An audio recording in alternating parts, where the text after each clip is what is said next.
Supreme कोर्टाचा मोठा निर्णय. अवैध विवाहामुळे जन्माला आलेल्या मुलांनाही पालकांच्या संपत्तीवर मिळणार हक्क. अमान्य किंवा अमान्य करण्याजोग्या विवाहातून जन्मलेली अपत्येही कायद्याच्या दृष्टीने वैध असतात. तसेच त्यांनाही हिंदू वारसाहक्क कायद्यानुसार माता पित्याच्या संपत्तीवर दावा करण्याचा अधिकार असतो, असे महत्त्वाचे निष्कर्ष सुप्रीम कोर्टाने मांडले. कन्येलाही अशाच प्रकारे समान अधिकार लागू होत असल्याचे न्यायालयाने स्पष्ट केले आहे. त्यानुसार संबंधित कायद्यानुसार अमान्य ठरणारे किंवा अमान्य करण्याजोग्या विवाहसंबंधात जन्मलेली अपत्येही माता पित्याच्या संपत्तीवर आपला हक्क सांगू शकतात, असे न्यायालयाने स्पष्ट केले. विवाहाशिवाय जन्माला आलेली अपत्ये हिंदू कायद्यानुसार आपल्या माता पित्याच्या वडिलोपार्जित संपत्तीचे वारसदार असू शकतात की नाही, असा सवाल त्या याचिकेतून उपस्थित करण्यात आला होता. 31 मार्च 2011 रोजी न्यायालयाने ही याचिका बृहदपीठाकडे वर्ग केली होती. त्यावर सरन्यायाधीश डी.वाय. चंद्रचूड यांच्या अध्यक्षतेखालील पीठाने यासंदर्भातील निकाल सुनावला. या निकालात न्यायालयाने 2 महत्त्वाचे निष्कर्ष तयार केल्याचे सांगितले.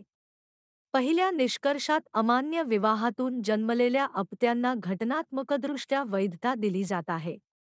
तर हिंदू विवाह अधिनियमातील कलम 16(3) च्या संदर्भानुसार अमान्य करण्याजोगा विवाह रद्दबातल ठरण्यापूर्वी जन्मलेली अपत्येही वैधच ठरत असल्याचा दुसरा निष्कर्षही न्यायालयाने मांडला. याचप्रमाणे कन्येलाही समान अधिकार दिले गेले आहेत, ही बाबही न्यायालयाने नमूद केली.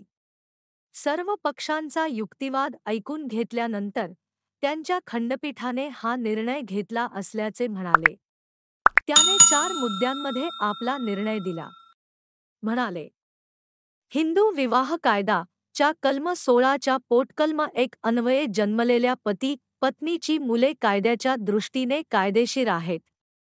पोटकलम 2 अंतर्गत विवाह रद्द झाल्यामुळे जन्मलेली मुले कायदेशीर आहेत. अवैध विवाहामुळे जन्माला आलेली मुले देखील कायदेशीर असल्याने त्यांना त्यांच्या पालकांच्या मालमत्तेवर अधिकार असतील. पोटकलम 1 किंवा 2 अंतर्गत जे मूल कायदेशीर आहे ते हिंदू उत्तराधिकार कायद्याच्या दृष्टीने कायदेशीर मूल असेल. हिंदू विवाह कायदा अमान्य विवाहाला वोइड एब इनिशिओच्या रूपात परिभाषित करतो, ज्याचा अर्थ असा की तो सुरुवातीपासूनच व्हॉइड अब इनिशिओ आहे. कायदा खालील कारणांमुळे विवाह रद्द ठरवतो. लग्न करणारा मुलगा मुलगी किंवा दोघांचे वय विहित मर्यादेपेक्षा कमी असावे. मुलगा किंवा मुलगी या दोघांचे आधीच दुसऱ्याशी लग्न झालेले आहे. दोघांपैकी एक किंवा दोघांचे नाते असे आहे की लग्नाला परवानगी देता येत नाही. लग्न कायद्यानुसार झालेले नाही. कोणत्याही पक्षाला धमकावून किंवा फसवून लग्न करण्यास प्रवृत्त केले गेले आहे. असे सर्व विवाह सुरुवातीपासूनच रद्द आहेत.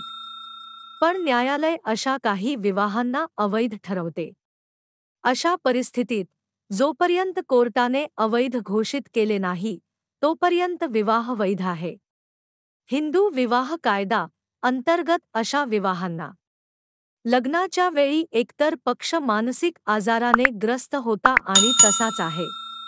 कोणत्याही पक्षाला जबरदस्तीने किंवा फसवणूक करून विवाह करण्यास भाग पाडले गेले नाही. कोणताही पक्ष अस्वस्थ मनामुळे लग्नाला वैध संमती देण्यास सक्षम नव्हता. लग्नाच्या वेळी दोन्ही पक्ष अल्पवयीन होते. दोन्ही पक्षाच्या इच्छेविरुद्ध लग्न झाले.